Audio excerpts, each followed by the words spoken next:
আসসালামু আলাইকুম। আজ আমি বাচ্চাদের খুব পছন্দের মিল্ক চকলেট তৈরি করে দেখাবো। আর এর জন্য প্রথমে চুলাতে একটি প্যানে নিয়ে নিয়েছি পানি, আর এই পানিটা ফুটে ওঠা পর্যন্ত অপেক্ষা করব। আর পানিটা ভালো মতো ফুটে উঠলে এরপরে আমি একটা মাটির পাত্র বসিয়ে দিচ্ছি। তবে আপনারা চাইলে এখানে ওভেন প্রুফ কোনো বাটি কিংবা স্টিলের কোনো পাত্র ব্যবহার করতে পারেন। আর প্রথমে আমার যেটা লাগছে, আমি নিয়ে নিচ্ছি এখানে কোকোনাট অয়েল কিংবা নারকেল তেল। আর এই নারকেল তেলটা কিন্তু মাথায় যে তেলটা আমরা লাগাই সেটা না, এটা কিন্তু যে তেলটা খাওয়া যায় সেই তেল।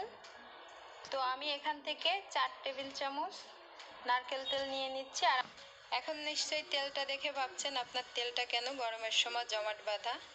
তো এই তেলটা হচ্ছে আমি যখন সুপার শপ থেকে কিনে আনি, তো অন্য উপকরণ যেগুলো ছিল ফ্রিজে রাখার মতো, তার সঙ্গে তেলটাও আমার নর্মাল ফ্রিজে ভিতর রাখা হয়ে গিয়েছিল, যার কারণে জমাট বেঁধে গিয়েছে।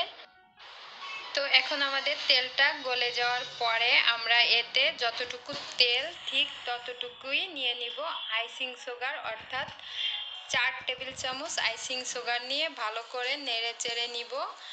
আর আইসিং সুগার এবং গুঁড়া দুধ আর তেল একেবারে সমান পরিমাণ দিতে হবে, যেহেতু এখানে ডালডা কিংবা ভেজিটেবল শর্টনিং দিয়ে আমরা করছি না চকলেটটা, সেহেতু এখানে আমাদের সমান সমান নিতে হবে। আর ডালডা কিংবা ভেজিটেবল শর্টনিং দিয়ে চকলেটটা তৈরি করলে এখানে 3 টেবিল চামচ গুঁড়া দুধ নিলে হয়, তো আমি এখানে 4 টেবিল চামচই গুঁড়া দুধ নিয়েছি।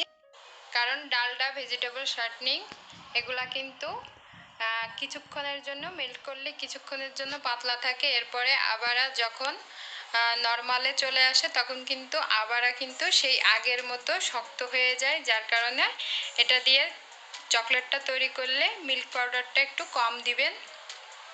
তো আমি ভালো করে মেল্ট করে নেওয়ার পরে একটা চকলেটের পাত্রে এই চকলেটের মিশ্রণটি ঢেলে নিব।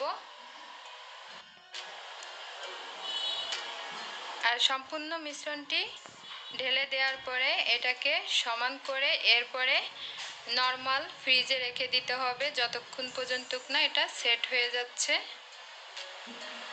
আর এটাকে এই চকলেটের মিশ্রণটাকে কিন্তু ডিপেও রাখা যাবে, তবে এটা ঠান্ডা হওয়ার পরে নর্মাল কিংবা ডিপে আপনারা যেটাই খুশি রাখতে পারবেন। তো ঠান্ডা হয়ে গিয়েছে, এখন আমি ফ্রিজে রেখে দিব। আর ফিরছি এটা সেট হয়ে যাওয়ার পরে। আমাদের চকলেটটি সেট হয়ে গিয়েছে এবং আমি ফ্রিজ থেকে বের করে নিয়েছি। আর এখন আমি চকলেটটি আনমোল্ড করে দেখিয়ে দিব চকলেটটি কেমন হয়েছে।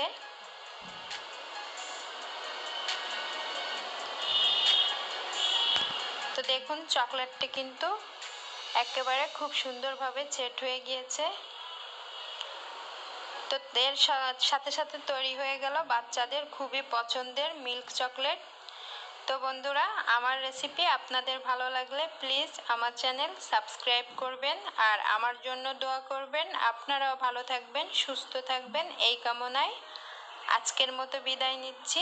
অন্য কোনো রেসিপি নিয়ে আবারও হাজির হয়ে যাব। আল্লাহ হাফেজ।